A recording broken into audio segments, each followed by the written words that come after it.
16 sospechosos drug pushers y users del barangay Kawit El Arendina de Ila Barangay ayer tarde. El jefe del Police Station 9 si Police Chief Inspector Karim Muharram y el barangay kapitan de Kawit el Honorable Remo Dilas amo recibir con estos mga surrenderies alina de Ila Barangay Hall mga alas 2 ayer tarde. Si Muharram ya habla. Ta continua sila con el de Ila monitoring con estos mga persona y el ayuda del barangay Kawit para poder kanila manda-anda na barangay hall para man surrender. So itong mga to, yung mga iba dito nagso-surrender, yung mga iba dito newly identified.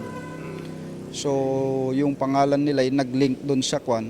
Kaya itong barangay chairman natin is very supportive din sa mga constituent niya. So yung panawagan niya, yung sa surrender release. Kasi kumbaga itong pagso-surrender hindi naman to kwan ikakasama bagkus itong pagsusurrender nila is ikakabuti sa kanila because the government is willing dun sa mga programs na gagawin nila sa mga surrenderies.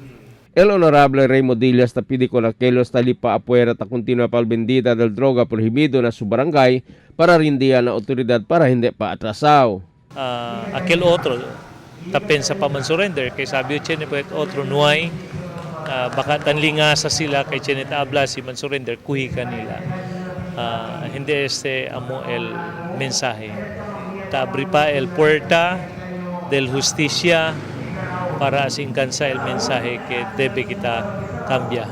Alegre barangay kapitan con el resulta del mga persona que andan na su opisina y mandalista con el di ilang mga nombre y promete kay hindi masila vende con el droga prohibido na di ila lugar.